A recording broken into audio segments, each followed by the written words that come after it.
Let's kick things off today with Scott Bauer. He is the CEO of Prosper Trading Academy. And Scott, we're looking at new records yet again on our hands to kick off the trading week. And yet you say this is a time to be cautious. What are you seeing that worries you? You know, there's such a divergence in the marketplace, Akiko. You look here, and the market statistics are, quite frankly, unbelievable. The top 5 stocks in the S&P 500 now represent 25% of the value of the S&P 500.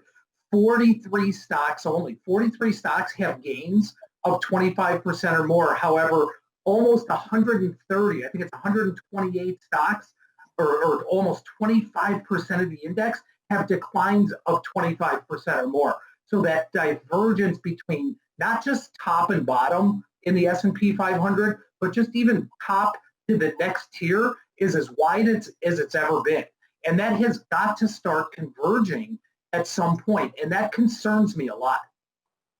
Scott, how do you explain that divergence? Are we seeing the tech plays as sort of the safety plays? And is the takeaway there that there's not enough confidence in the broader market to put your money there? I mean, why are we seeing these tech trades so crowded? That is exactly why, because, you know, that is the place where business and people have still continued to put their money. These businesses were very well primed for a shutdown, which we're in right now, and have just absolutely blown it out of the park. And these businesses, the Apples, the Facebooks, the Alphabets, et cetera, will probably continue to do so after the shutdowns are gone, hopefully sooner rather than later. However, it's all sentiment. It's all the sentiment that is where the money has flown to, and there's just a lack of confidence in other sectors of the marketplace. And that is, in the long run, extremely, extremely concerning. And Scott, let's talk about the two stocks we've been watching especially closely, Apple and Tesla, ahead of that stock split. You know, when the companies announced it, it's pretty clear that nothing has really materially changed for these companies. Investors could buy fractional shares before. And yet here we are talking about Apple alone gaining about 9% over the last week. How do you explain that enthusiasm off of something that doesn't materially change the company's value?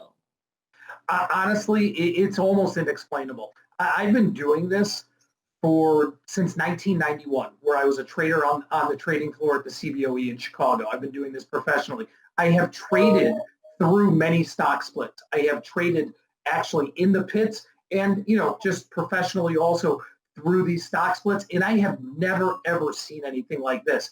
How do I, kind of describe this? A lot of it is FOMO, the fear of missing out.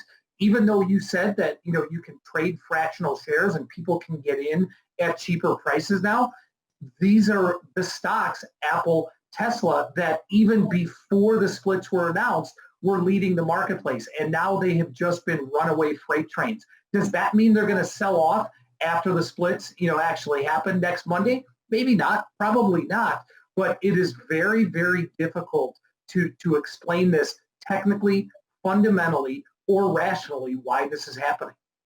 And Scott, I heard you say a number of times about the concerns of how lopsided the market is right now. What is the risk on the other side? I mean, one could argue that, look, if you're talking about these tech names, if the growth story is intact, where is the risk?